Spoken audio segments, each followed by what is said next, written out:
السلام علیکم ورحمۃ اللہ وبرکاتہ۔ الحمدللہ نحمده ونستعینه ونستغفره ونؤمن به ونتوکل علیہ ونعوذ باللہ من شرور انفسنا ومن سیئات اعمالنا، من يهده الله فلا مضل له ومن يضلل فلا هادي له، ونشهد ان لا اله الا الله وحده لا شريك له، ونشهد ان سيدنا وسندنا وغوثنا وغياثنا ومغيثنا عيننا وعوننا ومعيننا وحبيبنا وحبيب ربنا وطبيبنا وطبيب قلوبنا ومقصودنا وموجودنا ومطلوبنا ومرقوبنا ومصحوبنا ومحبوبنا ومعشوقنا أعلانا ومولانا ومأوانا وملجأنا ومولانا محمدا عبده ورسوله، صلى الله تعالى على حبيبه محمد وعلى آله وأصحابه أجمعين. أما بعد، أعوذ بالله من الشيطان الرجيم. بسم الله الرحمن الرحيم. سبحان الذي أسرى بعبده ليلا من المسجد الحرام إلى المسجد الأقصى الذي باركنا حوله لنريه من آياتنا إنه هو السميع البصير. صدق الله مولانا العظيم وبلغنا رسوله النبي الكريم الرؤوف الرحيم.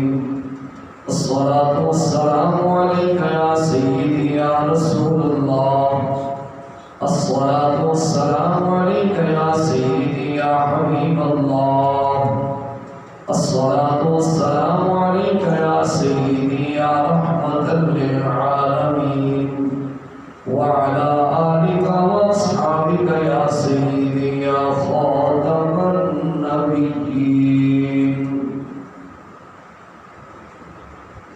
اللہ جل جلالہ وعم نوالہ کی بے حد حمد و ثنا، اللہ کے حبیب مکرم صلی اللہ علیہ وآلہ وبارک وسلم کی ذات بابرکات پر ہدیہ درود و سلام پیش کرنے کے بعد اللہ کریم کا کروڑ ہاں شکر ہے جس نے ہمیں زندگی میں ایک بار پھر جمعۃ المبارک کی گھڑیاں نصیب فرمائی. اللہ کریم ہم سب کی حاضری کو درجہ قبولیت عطا فرمائے. گرامی قدر حضرات، آج کا عنوان ہے مسجد اقصی شریف کے فضائل، کچھ تاریخی باتیں، مسجد اقصی شریف کی آزادی اور جہاد اس قدر اسلام کے اندر ضروری ہے، کیونکہ اس دور میں عالم اسلام کو یہود حنود کا بہت بری طرح سامنا کرنا پڑ رہا ہے، اور اس وقت قبلہ اول بیت المقدس یعنی مسجد اقصی شریف کی پاک سرزمین فلسطین شریف یہود ہنود کی لپیٹ میں اور وہاں کے مسلمانوں کو بہت دشواریوں کا سامنا کرنا پڑ رہا ہے۔ نہتے فلسطینیوں کو بڑی بے دردی سے شہید کیا جا رہا ہے، تو ضرورت اس بات کی محسوس ہوئی کہ ہم بھی کچھ آواز بلند کر کے اپنا حصہ ڈال سکیں۔ اللہ کریم میری زبان پہ کلمہ حق جاری فرمائے۔ مسجد اقصی شریف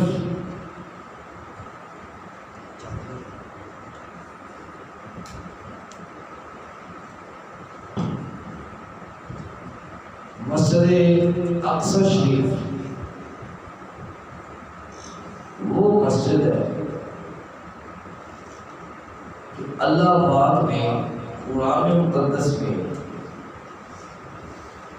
دو مسجدوں کا نام لے کے ذکر فرمایا، ایک مسجد حرام شریف اور ایک مسجد اقصی شریف۔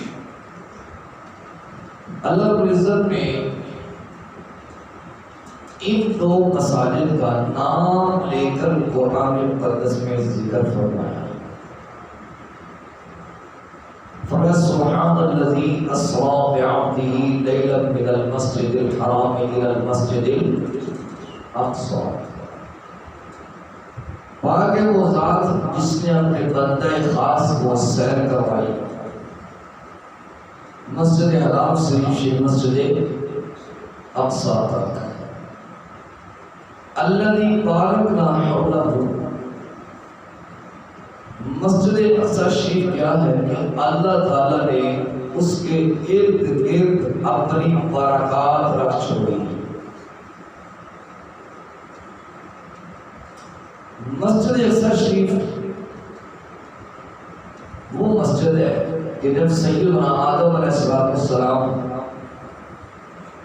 اس روح زمین پر تشریف لائے تو آپ کا یہاں پہ جی نہیں لگتا، تو اللہ پاک نے بالکل بیت المعمور شریف کے مقابل زمین پہ حضرت سیدنا آدم علیہ السلام کو اپنا گھر بیت اللہ شریف عطا فرما دیا، جس میں سیدنا آدم علیہ السلام اپنی صبح اور شام بسر کر رہے ہیں، وہاں پہ اللہ اللہ کرتے ہیں اور مسجد حرام شریف کا طواف بھی فرماتے ہیں۔ جب سیدنا آدم علیہ السلام نے مسجد حرام شریف میں 40 سال کا عرصہ گزار لیا، تو اس وقت سیدنا آدم علیہ السلام کو حکم ہوتا ہے آپ فلسطین میں تشریف لاتے ہیں اور آپ نے فلسطین کے اندر مسجد اقصی شریف کو تعمیر فرمایا۔ مسجد اقصی شریف کی تعمیر کی، تو مسجد اقصی شریف وہ مسجد ہے کہ جس کی تعمیر پوری انسانیت کے باپ سیدنا آدم علیہ السلام نے سب سے پہلے فرمائی۔ آپ کے بعد سیدنا یعقوب علیہ السلام جو کہ باپ ہیں سیدنا یوسف علیہ السلام کے، انہوں نے آدم علیہ السلام کے بعد اس مسجد کی پھر تعمیر فرمائی۔ اس کے بعد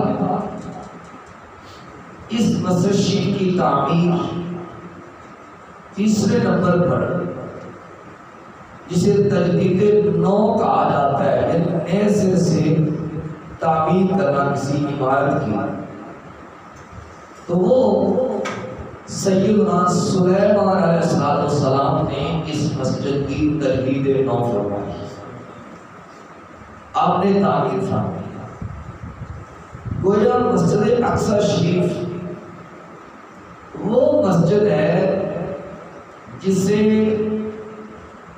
نبیوں نے تعمیر فرمایا.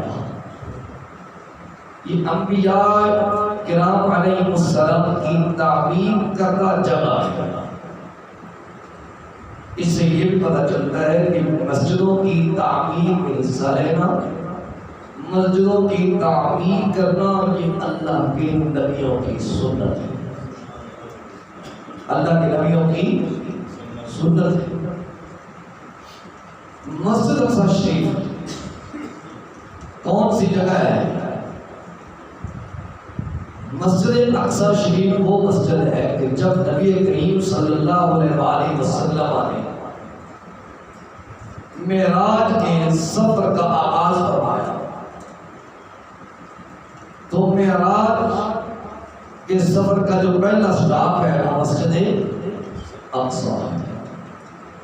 یہاں پہ نبی کریم صلی اللہ علیہ وآلہ وسلم تشریف لائے. حضور صلی اللہ علیہ وسلم کی سواری کو باندھا گیا. دیگر انبیاء کرام علیہ السلام بھی تشریف لائے. انہوں نے حضور کا استقبال فرمایا اور نبی کریم صلی اللہ علیہ وآلہ وسلم نے یہاں پہ انبیاء اور ملائکہ یعنی فرشتوں کی امامت فرمائی. نبیوں کو بھی نماز پڑھائی اور فرشتوں کو بھی نماز پڑھائی. مسجد اقصی شریف کو یہ اعزاز حاصل ہونے کے ساتھ ساتھ یہ اعزاز بھی حاصل ہے کہ جب نبی کریم صلی اللہ علیہ وآلہ وسلم نے نبیوں کی امامت فرمائی، فرشتوں کی امامت فرمائی، تو امامت کی فراغت کے بعد سیدنا آدم علیہ السلام سے لے کر سیدنا عیسیٰ علیہ السلام تک سارے نبیوں نے مسجد اقصی شریف میں خطبے عطا فرمائے.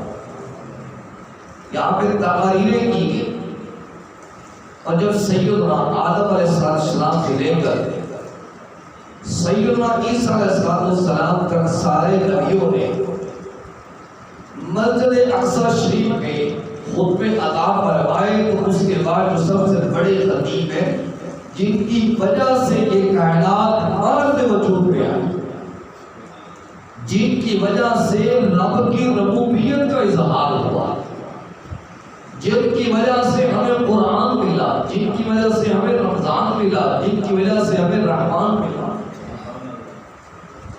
انہوں نے مسجد اقصی شریف میں صدارتی خطبہ عطا فرمایا. تو یہ اعزاز بھی مسجد اقصی شریف کو حاصل ہے. قرآن تو تائید کرتا ہی کرتا ہے، سنت نبویہ رسول صلی اللہ علیہ وسلم بھی اس کی تائید کرتے ہیں. حضور صلی اللہ علیہ وسلم کے فرمودات بھی اس کی تائید میں ہیں. روم کا ایک بادشاہ گزرا ہے ہرقل، بخاری شریف میں اس کا ذکر ہے. اس کی طرف نبی کریم صلی اللہ علیہ وسلم نے حضرت دہیہ بن خلیفہ رضی اللہ تعالی عنہ کو اپنا قاصد بنا کے بھیجا اور ان کے ساتھ چند لوگ بھی تھے. اور اسی سال ہی اسی زمانے میں ہی روم میں کچھ لوگ مکہ شریف سے تجارت کی غرض سے آئے ہوئے تھے. جب دہیہ بن خلیفہ نبی کریم صلی اللہ علیہ وسلم کا پیغام لے کے پہنچے، حضور کی نبوت کا پیغام لے کے پہنچے، تو جو روم کا بادشاہ تھا ہرقل، اس نے اپنے حواریوں کو حکم دیا، اپنے وزیروں کو حکم دیا کہ جو مکے سے تجارتی لوگ آئے ہوئے ہیں ان کو میرے پاس لایا جائے تاکہ ہم اس شخص کے بارے میں ان سے پوچھ گچھ کریں کہ جس نے نبوت کا دعویٰ کر رکھا ہے. ان کی کمان کر رہے تھے حضرت ابو سفیان رضی اللہ تعالی عنہ، جو کہ اس وقت مسلمان نہیں ہوئے تھے. ہرقل نے حضرت ابو سفیان رضی اللہ تعالیٰ عنہ سے مختلف سوالات کیے آقا صلی اللہ علیہ وسلم کی ذات والا صفات کے بارے میں۔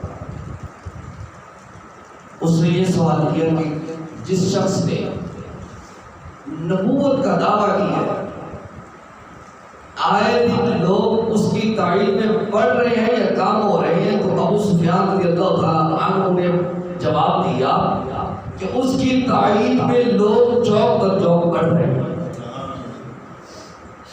پھر ہرقل نے یہ سوال کیا کہ جس شخص نے نبوت کا دعویٰ کیا ہے، کیا اس کے خاندان میں پہلے بھی کسی نے نبوت کا دعویٰ کیا ہے؟ تو ابو سفیان کہنے لگے کہ اس سے پہلے اس کے خاندان میں کسی نے نبوت کا دعویٰ نہیں کیا۔ اس کے علاوہ بھی اس نے متعدد سوالات کیے۔ ہرقل کہتا ہے کہ کیا اس شخص نے کبھی جھوٹ بولا ہے؟ تو ابو سفیان کہتے ہیں کہ اس شخص نے ایک چیز کے علاوہ کبھی زندگی میں جھوٹ نہیں بولا۔ کیا جھوٹ ہے؟ ابو سفیان کہنے لگے کہ اس شخص نے یہ جھوٹ بولا ہے کہ میں نے رات ہی رات مسجد حرام سے مسجد اقصی شریف کی سیر کی ہے، آسمانوں کی سیر کی ہے، اللہ سے ملاقات کی ہے اور میں واپس آیا۔ ابھی ابو سفیان نے یہ بات کی ہی تھی تو ایک عیسائی پادری کھڑا ہو گیا۔ وہ کہنے لگا جناب اس رات کو میں جانتا ہوں جس رات کو ان کے نبی مسجد اقصی شریف میں گئے تھے۔ کہا تم کیسے جانتے ہو؟ وہ پادری کہنے لگا کہ ہم ہر رات مسجد اقصی شریف کے دروازوں کو بند کیا کرتے ہیں۔ ہر رات مسجد اقصی شریف کے دروازوں کو ہم بند کیا کرتے ہیں۔ اس رات میں مسجد اقصی شریف کے اندر موجود تھا۔ ایک دروازے کو ہم نے بند کرنے کی کوشش کی، لیکن بند کرنے کے باوجود ہم سے وہ دروازہ بند نہ ہوا۔ ہم نے بڑا زور لگایا اور ہمیں ایسے لگتا تھا جیسے ہم کسی پہاڑ کو دھکا لگا رہے ہیں، کسی پہاڑ کو زور لگا رہے ہیں۔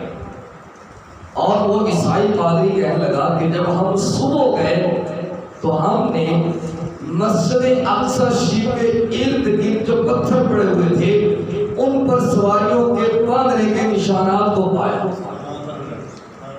اور پتہ چلتا تھا کہ رات کو یہاں پہ کوئی سواریاں آئی ہیں، کچھ لوگ آئے ہیں۔ تو قرآن تو تائید کرتا ہی کرتا ہے، رسول کریم صلی اللہ علیہ وسلم کے فرمودات کو تائید کرتے ہی کرتے ہیں، حضور کے صحابہ کو تعمیر کرتے ہی کرتے ہیں، تائید کرتے ہی کرتے ہیں۔ لیکن اس اعزاز کی تو عیسائی لوگ بھی تائید کر رہے ہیں کہ ان کے نبی کریم صلی اللہ علیہ وآلہ وسلم اس رات کو مسجد اقصی شریف میں تشریف لائے تھے، اور وہاں پہ آ کے انہوں نے امامت کروائی تھی اور نبیوں کے خطبے ہوئے تھے۔ تو مسجد اقصی شریف وہ بامشرف جگہ ہے کہ جس پر تمام نبیوں کے قدمین شریفین بھی لگے اور امام الانبیاء کے قدمین شریفین بھی لگے، اور جس کی روئے زمین پر تمام نبیوں کی جابین نیاز اللہ کی بارگاہ میں جھکی۔ تمام نبیوں نے اس مسجد شریف میں اللہ کی بارگاہ میں سجدہ کیا اور امام الانبیاء کی اقتداء میں کیا۔ یہ مسجد اقصی شریف کو اعزازات حاصل ہیں، اور انہی اعزازات کے ساتھ ساتھ مسجد اقصی شریف وہ مسجد ہے جو اسلام کے ابتدائی نظام میں جب نماز فرض کر دی گئی معراج کی رات، تو 17 ماہ تقریباً مسلمانوں نے اور یہودیوں نے ایک ہی قبلے کی طرف چہرہ کر کے نماز پڑھی، اسے قبلہ اول کہا جاتا ہے، قبلہ اول کہا جاتا ہے۔ یعنی یہودیوں کا بھی قبلہ مشترکہ تھا اور مسلمانوں کا بھی قبلہ ایک ہی تھا۔ بعد میں جب یہودیوں نے یہ باتیں کرنا شروع کی کہ اگر اتنا ہی سچا نبی ہے، اتنا ہی سچا دین لے کے آیا ہے تو اپنا قبلہ الگ بنا لے، پھر نبی کریم صلی اللہ علیہ وسلم کی خواہش کے مطابق مسلمانوں کا بیت المقدس سے ہٹا کر بیت اللہ شریف کو کعبہ بنا دیا جاتا ہے۔ تو مسجد شریف کی اجازت دیکھتے چلے جائیں۔ سب سے پہلا اعزاز اس کو قرآن میں ذکر موجود ہے، دوسرا اعزاز اس کو نبیوں نے تعمیر کیا، تیسرا اعزاز اس کے اندر معراج کی رات نبی کریم صلی اللہ علیہ وسلم کی اقتداء میں سارے نبی تشریف لائے، انہوں نے حضور کی اقتداء میں نماز پڑھی۔ چوتھا اعزاز اس کا کہ اس کی تائید میں عیسائی لوگ بھی بول رہے ہیں، اور پانچواں اعزاز اس کا یہ ہے کہ یہ مسلمانوں کا قبلہ اول رہا، مسلمانوں کا قبلہ اول رہا۔ اللہ اکبر۔ مسجد اقصی شریف وہ مسجد ہے جب سیدنا فاروق اعظم رضی اللہ تعالیٰ عنہ کا دور تھا تو آپ نے حضرت عامر بن عاص رضی اللہ تعالیٰ عنہ کی کمان میں ایک لشکر روانہ کیا، جنہوں نے وہاں پہ آ کے یروشلم میں جنگ کی اور یروشلم کو فتح کر لیا، اور آپ حضرت عامر بن عاص رضی اللہ تعالیٰ عنہ کی کمان میں لشکر آگے بڑھا، اور آ کر ان لوگوں نے کہا عیسائیوں سے کہ آپ مسجد اقصی شریف بھی ہمیں دے دیں، مسجد اقصی شریف کو ہم فتح کرنا چاہتے ہیں۔ تو جو عیسائی لوگ تھے انہوں نے کہا کہ ہم آپ کو تحریری طور پہ مسجد اقصی شریف دے دیں گے، کوئی جنگ خانہ نہیں ہوگی، کوئی لڑائی نہیں ہوگی، کوئی جھگڑا نہیں ہوگا، کوئی فساد نہیں ہوگا، ہم آپ کو مسجد اقصی شریف دے دیں گے، بشرط یہ ہے کہ آپ کا امیر ہمارے پاس آ جائے، ہم آپ کے امیر کو دیکھنا چاہتے ہیں۔ اس وقت حضرت ابو عبیدہ بن جراح رضی اللہ تعالیٰ عنہ امیر الامہ، انہوں نے سیدنا فاروق اعظم رضی اللہ تعالیٰ عنہ کی طرف خط لکھا کہ آپ یروشلم آ جائیں، اللہ نے بیت المقدس کو فتح عطا کر دیا۔ یہ دل میں مسلمانوں نے دیکھی کہ ان کی للکار سے یہ کام ہو جاتے تھے، ان کے ایک دبکے سے یہ کام ہو جایا کرتے تھے، وہ دل بھی اللہ نے مسلمانوں کو دکھلائے۔ سیدنا فاروق اعظم رضی اللہ تعالیٰ عنہ کے پاس خط پہنچا، آپ نے ایک خادم ساتھ لے لیا، ایک سواری دو لوگ ہیں، باری باری سوار ہوتے ہیں۔ یہ اسلام کا نظام ہے، یہ اسلام کا دیا ہوا درس ہے کہ سواری ایک ہے، باری باری سوار ہوتے ہیں۔ کبھی سیدنا فاروق اعظم رضی اللہ تعالیٰ عنہ سواری کی نکیل پکڑ کے آگے آگے چل پڑتے ہیں، خادم اوپر سوار ہے، کبھی خادم نکیل پکڑ لیتا ہے، حضرت فاروق اعظم رضی اللہ تعالیٰ عنہ اوپر سوار ہو جاتا ہے۔ یہ مسلمانوں کا امیر جا رہا ہے، وہ امیر جس کا رستہ دے کے شیطان اپنا رستہ بدل لیتا ہے، وہ امیر کہ جس کے بارے میں آقا علیہ السلام کا فرمان ہے میرے بعد کوئی نبی نہیں ہے، اگر ہوتا تو عمر ہوتا،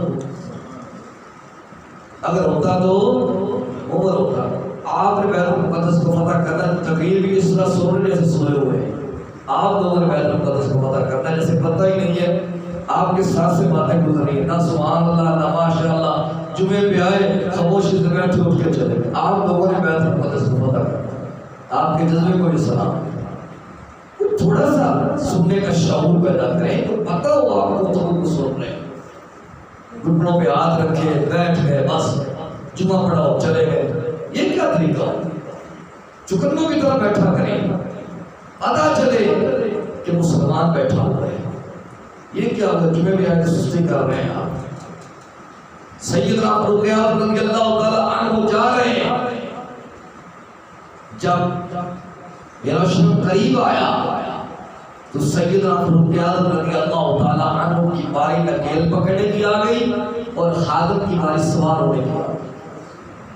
خادم نے کہا حضور میں اپنی باری چھوڑتا ہوں، اب دشمنوں کا علاقہ قریب ہے، آپ میری باری پر سواری پر سوار ہو جائیے.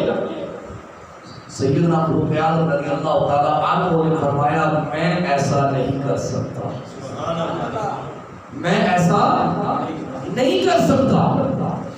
تم سواری پر سوار ہو جاؤ گے، میں سواری کی نکیل پکڑوں گا.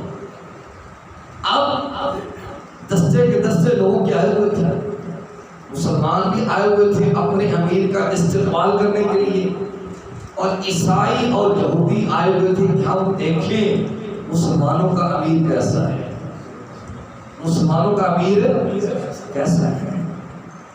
جب انہوں نے دیکھا کہنے لگے کہ ہم نے تو سمجھا تھا کوئی قریشی سردار ہوگا، کوئی خوبصورت بندہ ہوگا، اس سے بہتر تو اس کا خادم ہے، اس نے سواری کی نکیل پکڑی ہوئی ہے.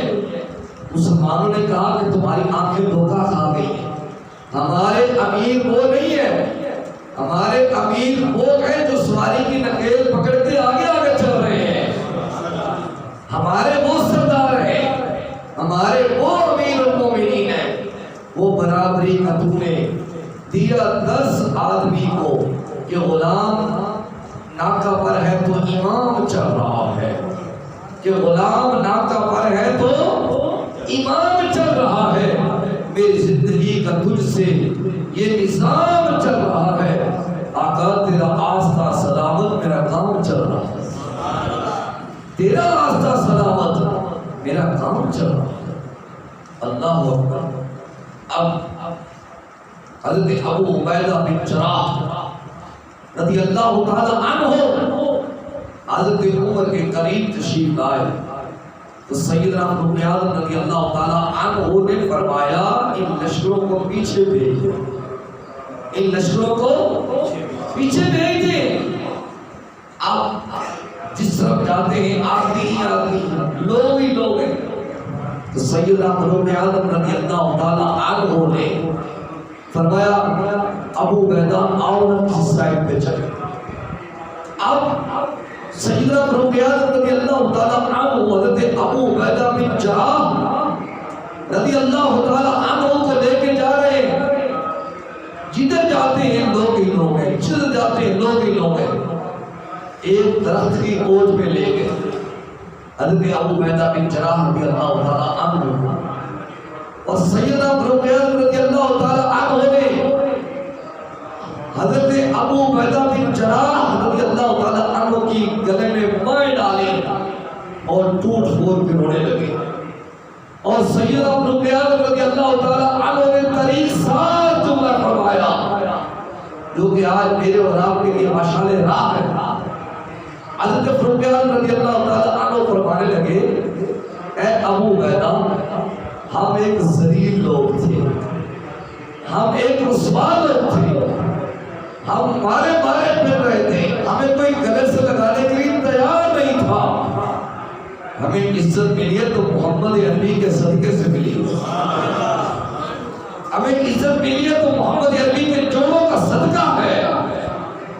اگر آج ہم نے کہیں اور سے عزت ڈھونڈنا چاہیے تو اللہ ہمیں ذلیل کر کے رکھ دے، ہمیں عزت نہیں ملے گی.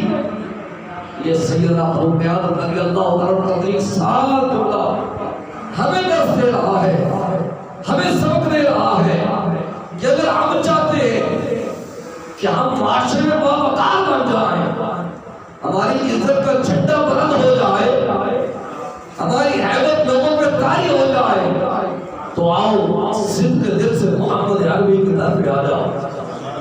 اور علامہ اقبال رحمت اللہ تعالی علیہ کا جملہ طریق سات جملہ ہمیں سبق دیتا ہے جو آپ کا جملہ ہے کہ محمد سے وفا تو نے تو ہم تیرے ہیں، کہ محمد سے وفا تو نے تو ہم تیرے ہیں، یہ جہاں چیز ہے کیا لوح قلم تیرے۔ ایک بار محمد کا ہو کے تو دیکھ، پوری دنیا قدم نہ چومے تو پھر کہنا، لیکن محمد کا ہو کے دیکھ، خالی نام سے نہیں، خالی ناموں سے نہیں، جس چیز کا محمد عربی صلی اللہ علیہ وسلم نے حکم دیا ہے اس کو اختیار کرو، اور جس چیز سے محمد عربی صلی اللہ علیہ وسلم نے روکا ہے اس سے رک جاؤ۔ ہم ہماری محبت کا یہ حال ہے، ہم تو 5 وقت نماز کے لیے نہیں آ سکتے، بیت المقدس ہم نے پتہ کرنا، نماز ہم نہیں پڑھ سکتے، حرام ہم نہیں چھوڑ سکتے، بیت المقدس کے فتح کرنے کے نام لیتے، زیادتیاں کرنا ہم نہیں چھوڑ سکتے، نام بیت المقدس کے فتح کرنے کا لیتے ہیں، ماں باپ کی نافرمانیاں ہم نہیں چھوڑ سکتے، بیت المقدس کے فتح کرنے کا نام ہم لیتے ہیں۔ اس لیے اگر ہم چاہتے ہیں کہ اسلام کا جھنڈا بلند ہو جائے، مبارک مصطفی رحمۃ اللہ علیہ کی بات یاد آ گئی، آپ کے دور کا واقعہ ہے، ایک مسلمان تھا اور ایک یہودی تھا، ان کا آپس میں بھائی چارہ ہو گیا، دوستی ہو گئی۔ مسلمان اس سے روز کہتے ہیں کہ یار دیکھ ہم اکٹھے کھاتے ہیں، اکٹھے پیتے ہیں، اکٹھے سوتے ہیں، اکٹھے رہتے ہیں، کاروبار ہم اکٹھا کرتے ہیں، تو اسلام قبول کر لیں۔ اس نے کہا اچھا یار کر لیں گے، کر لیں گے۔ ایک دن اس نے تنگ آ کے کہا کہ یار دیکھ میں نے تیرے ہاں 2 اسلام دیکھے، کتنے اسلام؟ 2 اسلام دیکھے۔ اس نے کہا وہ کیسے؟ اس نے کہا تیرے والا اسلام ہے، ایک باعزید کا اسلام ہے۔ اس نے کہا فرق کیا؟ اس کا فرق یہ ہے کہ تو کلمہ پڑھتا ہے، میں کلمہ نہیں پڑھتا، نماز تو بھی نہیں پڑھتا، میں بھی نہیں پڑھتا، شراب تو بھی پیتا، شراب میں بھی پیتا ہوں، جھوٹ میں بھی بولتا ہوں، جھوٹ تو بھی بولتا ہے، غیبت تو بھی کرتا ہے، غیبت میں بھی کرتا ہوں، کام تو بھی توڑتا ہے، کام میں بھی توڑتا ہوں، ناانصافی تو بھی کرتا ہے، ناانصافی میں بھی کرتا ہوں۔ اگر تو تیرے والا اسلام ہے تو پھر تو میں اس سے بہتر ویسے ہی اچھا ہوں۔ اگر باعزید والا اسلام میں نے قبول کر رہا ہے پھر تو نہ کہے کہ باعزید سے آگے کہے کہ وہ مجھے کلمہ پڑھا ہے۔ تو ہم عملی طور پہ کمزور ہیں، ہم عملی طور پہ کمزور ہیں۔ جمعے کا خطبہ سننے کے لیے میرے اور آپ کے پاس وقت نہیں ہے، ابھی جمعے کا وقت قریب ہونے کو ہے، کتنے لوگ آئے بیت المقدس کے فتح کرنے کا ہم نام لیتے ہیں، دعوے خالی کھولے بڑے ہم کرتے ہیں، عملی طور پہ ہم آگے نہیں بڑھتے۔ جب تک قومیں عملی طور پہ آگے نہیں بڑھیں گی، یاد رکھ لیں پھر یہود ہمارا یہی حال کریں گے جو ہمارا حال ہو رہا ہے۔ خالی تقریروں سے کچھ نہیں بنے گا جب تک آپ لوگ سننے کے لیے تیار نہیں رہتے، جب تک آپ لوگوں کے پاس وقت نہیں ہے۔ جمعے کی اذان جمعے کے خطبے سے پورا گھنٹہ پہلے ہو جاتی ہے، کیا آپ لوگ تیاری کر کے نہیں پہنچ سکتے؟ بولیے پہنچ سکتے ہیں، لیکن جذبہ نہیں ہے، ہمت نہیں۔ چھوڑے نہیں یہ مولویوں کی باتیں، مولویوں نے کرنی ہے، مولویوں نے جواب دینا نہیں، ہم عملی طور پہ کمزور ہو چکے ہیں۔ پھر سیدنا فاروق اعظم رضی اللہ تعالیٰ عنہ کی قیادت میں صحابہ کا قافلہ مسجد اقصی شریف میں پہنچا۔ یہ دل بھی اللہ نے مسلمانوں کو دکھایا کہ بیت المقدس شریف کو اللہ تعالیٰ نے فتح عطا کی، بغیر لڑائی کے، بغیر جنگ کے، بغیر جھگڑے کے، بغیر مصائب کے اللہ تعالیٰ نے مسجد اقصی شریف کو فتح عطا فرمایا۔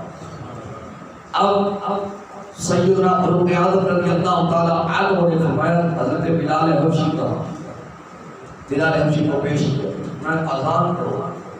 انہوں نے عرض کیا میں بوڑھا ہوں، مجھے معاف کیجیے۔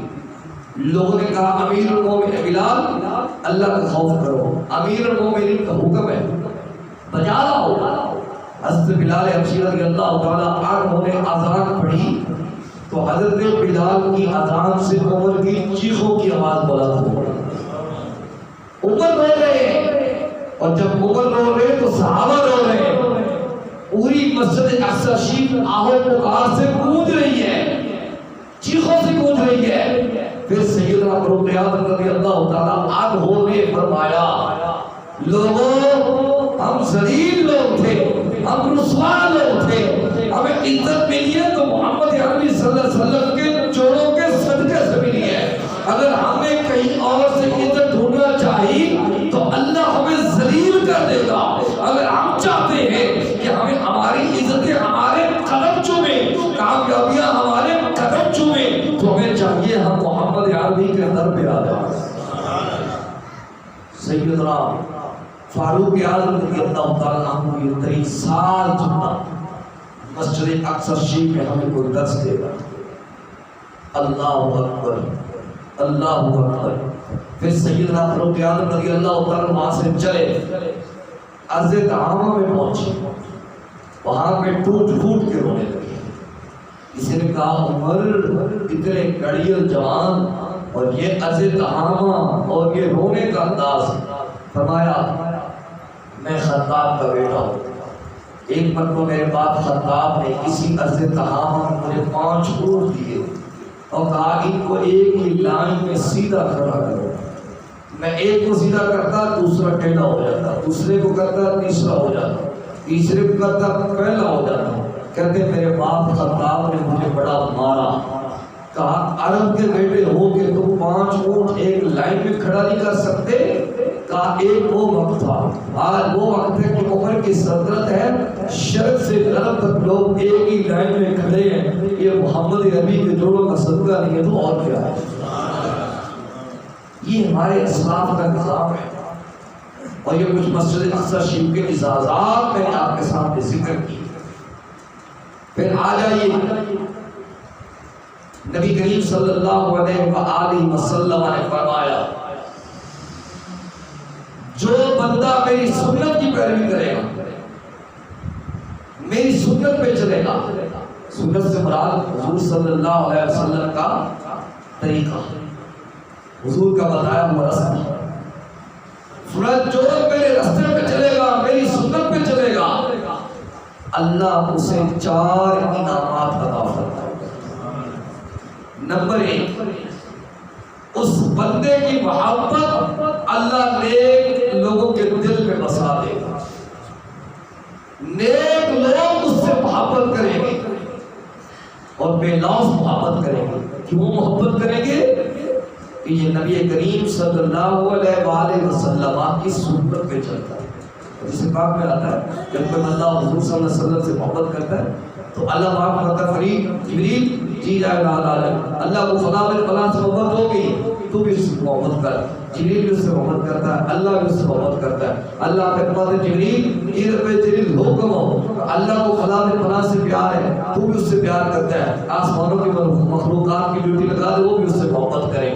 اللہ بھی پیار کر رہا ہے، جبریل بھی پیار کر رہا ہے، آسمانوں کی مخلوقات بھی محبت کر رہی ہے۔ پھر اللہ فرماتا ہے جبریل حکم ہو، فرمایا اللہ کو فلاں بن فلاں سے محبت ہے تو بھی اس سے پیار کرتا ہے، آسمانوں کی مخلوقات بھی اس سے محبت کرتی ہیں، زمینوں کی مخلوقات کی ڈیوٹی لگا دے وہ بھی اس سے محبت کریں۔ آپ زمینوں کی مخلوقات محبت کر رہی ہیں، یہ لوگ رسول کریم صلی اللہ علیہ وسلم کی سنت پہ چلتے ہیں۔ اور ہمیں کیسے پتہ چلے گا؟ ہمیں پتہ یہ چلے گا کہ داتا علی حجویری کو 1000 سال کے قریب ہو گئے اور وصال پائے ہوئے، ہر بندہ ان سے محبت کرتا ہے، ہر بندے کے دل میں ان کا احترام ہے۔ کیوں؟ انہوں نے اپنی زندگی میں اللہ کے رسول کی سنت سے پیار کیا۔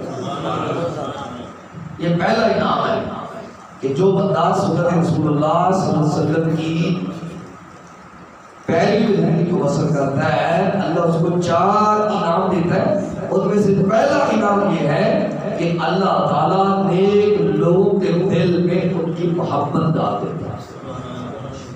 دوسرا انعام کیا ہے؟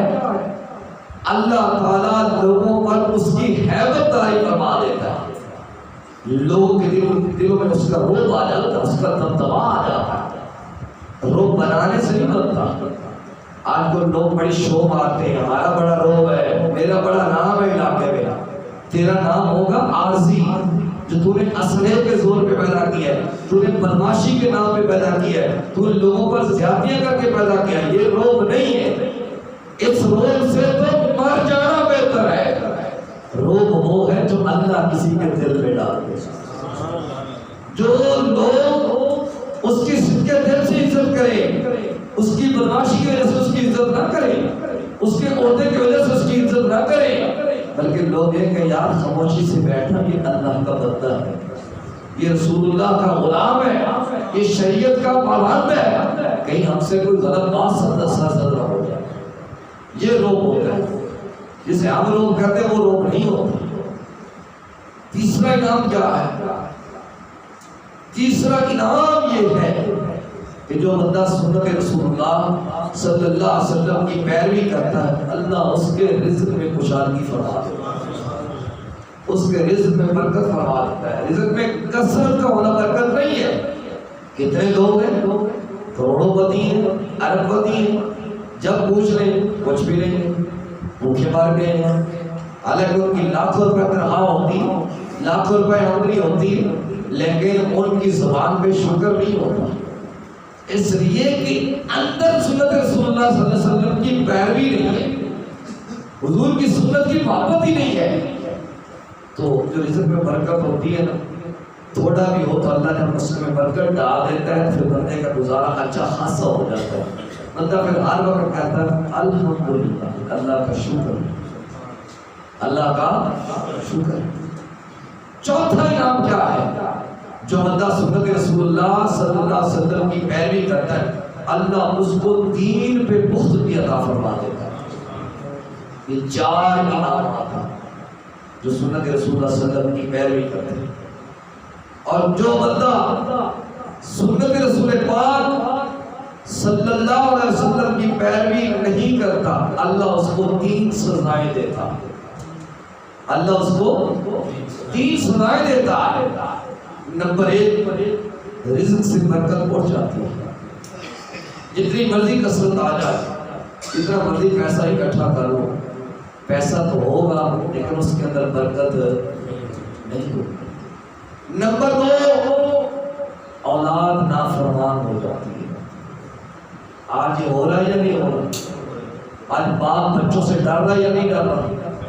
آج باپ بچوں کے سامنے کوئی صحیح بات نہیں کہتا کہ میرے بچے میرے سے بدتمیزی نہ کریں، بچے مجھے ڈانٹ نہ پلاتے۔ اس کی وجہ ہے کہ خود سنت رسول پاک صلی اللہ علیہ وسلم کا باپ بھی طالب ہو چکا ہے، بچے بھی طالب۔ سنت کیا ہم سے تو فرائض بھی چلے گا، یعنی سنت کی تو دور کی بات ہے، ہم نے تو فرائضوں کو بھی خیر آباد کہہ دیا۔ رمضان مبارک میں کچھ نمازی آتے تھے، آج فجر میں ایک ساتھ بھی بڑی مشکل سے ہوئی۔ سنتیں کیا، ہم نے تو فرائض کو بھی خیر آباد کہہ دیا۔ ایسے ہے یا نہیں ہے؟ بولیے ایسے ہے نا، ہم نے تو فرائض کو بھی خیر آباد کہہ دیا، سنت تو سنت رہ گئی۔ ہم کہتے ہیں چھوڑے نہیں، کیا بڑی زندگی بڑی ہوئی، پھر اس طرح تو بیت المقدس فتح نہیں ہوگا یا ہو جائے گا؟ اس طرح نہیں ہوگا۔ ہم نے تو فیض کو خیر آباد کہہ دیا۔ اچھا، اولاد نافرمان ہوگی۔ جو تیسری چیز ہے، جو بندہ سنت رسول اللہ صلی اللہ علیہ وسلم کے مطابق اپنی زندگی کو بسر نہیں کرتا، اللہ ان پر ظالم حکمران مسلط کر دیتا ہے۔ آج یہ ہو رہا ہے یا نہیں ہو رہا؟ ہر بندہ کہتا ہے وزیر اعظم ایسا ہونا چاہیے، وزیر اعلیٰ ایسا ہونا چاہیے۔ میں کسی پارٹی کی بات نہیں کر رہا، فلاں بندہ ایسا ہونا چاہیے، ایم ایل اے ایسا ہونا چاہیے، ایم پی ایسا ہونا چاہیے۔ کبھی سوچا مجھے کیسا ہونا چاہیے؟ کبھی اس چیز پہ توجہ دی ہے کہ مجھے سنت مصطفیٰ جان رحمت صلی اللہ علیہ وسلم کا پابند ہونا چاہیے، میرے اندر حضور کے سنت کا نور ہونا چاہیے؟ اپنی طرف ہم کوئی توجہ نہیں ڈالتے۔ میاں محمد بخش رحمۃ اللہ علیہ نے فرمایا تھا نا، پورے بندے کو لپٹ پوریا تے پورا نہ لپا کوئی، جب میں اندر جاتی ماری میں تو پورا نہ کیا۔ یہ جذبہ جب ہوگا تو پھر کوئی نہ کوئی اسلام کا حل نکلے۔ اچھا، یہ تو ہے۔ اب جہاد فرض کفایہ ہے، تھوڑے سے وقت اوپر ہو جائے تو محسوس نہ کیجیے۔ جہاد کیا ہے؟ فرض کفایہ۔ فرض کفایہ کی تعریف یہ ہوتی ہے کہ چند لوگ ایک ملک کی طرف سے یا ایک مسجد کی طرف سے اس میں شرکت کر لیں تو سب کی طرف سے وہ فرض ادا ہو جائے۔ اب ہماری جتنی اسلامی ریاستیں ہیں ان کی اگر فورس کے حساب لگایا جائے، فوج کے حساب لگایا جائے تو وہ کروڑوں کے لحاظ سے بنتی ہے، کروڑوں کے لحاظ سے بنتی ہے۔ ان پر جہاد فرض عین ہے، ان پر جہاد فرض عین ہے۔ اب انہوں نے بھی جہاد کا جذبہ ترک کر دیا۔ 1.5 ارب کے قریب مسلمان ہیں جو کروڑ یا 1.5 کروڑ یہودیوں کے ہاتھ سے ذلیل ہو رہے ہیں۔ نبی کریم صلی اللہ علیہ وسلم نے فرمایا تھا ایک وقت آئے گا لوگ تم پر ٹوٹ پڑیں گے۔ صحابہ نے عرض کی یا رسول اللہ ہم تھوڑے ہو گئے، مگر تم کثرت سے ہو گئے، اس کے باوجود لوگ تم پر اس طرح ٹوٹ پڑیں گے جس طرح لوگ دسترخوان پہ ٹوٹ پڑتے ہیں۔ آج یہ ہو رہا ہے یا نہیں ہو رہا؟ مسلمانوں کو بے گناہ بے دردی سے شہید کیا جا رہا ہے یا نہیں کیا جا رہا؟ کشمیر کے اندر کیا کچھ ہو رہا ہے، ہندوستان کے اندر مسلمانوں کے ساتھ کیا کچھ ہو رہا ہے، فلسطین کے اندر اتنے تھوڑے سے دنوں میں اتنے لوگ شہید ہو گئے۔ ہمیں 270 کی رپورٹ ہے نا، یہ رپورٹ کوئی حتمی نہیں ہے، یہ مستند رپورٹ نہیں ہے، یہ مصدقہ رپورٹ نہیں ہے۔ اگر جائزہ لیں تو اس کی جگہ کی پتہ نہیں کتنے لوگ مسلمان نکلے گئے جن کو بے دردی سے شہید کر دیا گیا۔ تو کیا خالی OIC کا اجلاس بلانے سے مسئلہ حل ہو جائے گا؟ نہیں ہوگا۔ کیا وزرائے خارجہ ہیں ان کا بیٹھ کے خالی بیان بازی کر دینے سے مسئلہ حل ہو جائے گا؟ نہیں ہوگا۔ جو وزرائے اعظم ہے وہ جی ملیشیا کا وزیر اعظم، ہمارا وزیر اعظم کا ٹیلی فونک رابطہ ہوا اور اس بات میں تبادلہ خیال ہوا کہ فلسطین کا جو مسئلہ ہے اقوام متحدہ کی قرارداد کے مطابق حل ہونا چاہیے، تو کیا حل ہو جائے گا؟ مذمت تو میں کروں، مذمت تو آپ کریں جو نچلی سطح کے مسلمان ہیں۔ مذمت کرنا ہمارے بس کی بات ہے، ہم غصے کا اظہار کرنا ہمارے بس کی بات ہے۔ تو جن کو اللہ نے طاقت دی ہے، جو مسلمان ریاستیں ہیں، اسلامی ریاستیں، وہ اپنا کردار ادا کریں، وہ آگے بڑھ کے ان کے ساتھ اعلان جہاد کریں، ان پہ حملہ کریں۔ یقین کریں اسرائیل پاکستان کے ایک حملے کی مار ہے، اسرائیل پاکستان کے ایک حملے کی مار ہے۔ کیوں نہیں کرتے؟ کس چیز کا ہمیں خطرہ ہے، کس چیز کا ہمیں ڈر ہے؟ ہم نے ان پہ توقعات لگا رکھی ہیں، قرآن کے اوپر سے پش ڈال دیا ہے۔ جب قرآن کہہ رہا ہے یا ایھا الذین آمنوا لا تتخذوا اليہود والنصارى اولیاء، اے ایمان والو یہودی اور نصرانیوں کو تم کبھی دوست نہ پکڑنا۔ بعضهم اولیاء بعض، یہ ایک دوسرے کے دوست ہو سکتے ہیں، تمہارے دوست کبھی نہیں ہو سکتے۔ جب قرآن کا فیصلہ ہے، حدیث مصطفیٰ جان رحمت صلی اللہ علیہ وسلم کا فیصلہ ہے، تو ہمیں پھر ڈر کس چیز ہے؟ لیکن یہ کب ہوگا؟ جب ہم اپنے آپ کو سنت رسول پاک صلی اللہ علیہ وسلم کا پابند کریں گے۔ باقی غم و غصے کا اظہار ہماری سطح کے لوگ کر سکتے ہیں، ہم بیان دے سکتے ہیں، مذہبی بیان۔ وزرائے عالم، اے اسلامی ریاستوں کے حکمرانوں، تمہارے پاس اللہ نے تمہیں طاقت دے رکھی ہے، تم اعلان کر کے دیکھو، اسرائیل کا پیشاب نہ نکل جائے تو پھر کہنا، لیکن اعلان کر کے تو دیکھو۔ لیکن اعلان کب ہوگا؟ جب ہماری مسجدیں خالی پڑی ہوئی، بے نمازی ہم میں ہے، جمعے کا وقت ہمارے پاس نہیں ہے، جمعے کا خطبہ سننا کے لیے وقت ہمارے پاس نہیں ہے۔ اس لیے ہم ان چیزوں کے ساتھ ساتھ اپنے عمل پہ بھی زور دیں، اپنے کردار پہ بھی زور دیں۔ تو یہ مسجد اقصی شریف کے کچھ اعزازات تھے جو آپ کے سامنے ذکر کر دیے۔ اللہ سے دعا کریں اللہ فلسطین کے مسلمانوں پر رحم کرے، مسجد اقصی شریف کو آزادی عطا کر دے، اور ہمیں بھی اللہ کچھ خیال کرنے کی توفیق دے دے کہ ہم اپنے مساجد کو خالی نہ چھوڑیں، ہمیں بھی اللہ نماز پڑھنے کی توفیق دے دے۔ ہم جو فجر کے بعد پونا گھنٹہ پہلے ہوتی پھر بھی مسجد میں نہیں آ سکتے، اللہ ہمیں سستی سے بچا لے، اللہ ہمیں کوتاہی سے بچا لے۔ جو ہم زور نہیں پڑھتے اللہ ہمیں پڑھنے کی توفیق دے دے، جو ہم اثر نہیں پڑھتے اللہ ہمیں اثر کی نماز پڑھنے کی توفیق دے دے، اللہ ہمیں مغرب کی نماز پڑھنے کی توفیق دے دے، اللہ ہمیں عشاء کی نماز پڑھنے کی توفیق دے۔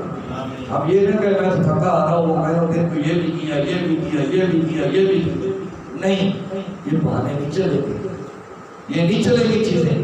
اس لیے ہمیں بھی اپنے کردار پہ توجہ دینے کی ضرورت ہے. اللہ ہمیں عمل کی توفیق دے. صلی اللہ تعالی علی حبیبہ الاعلی سید الانبیاء محمد وعلی آلہ واصحابہ اجمعین برحمتک یا ارحم الراحمین.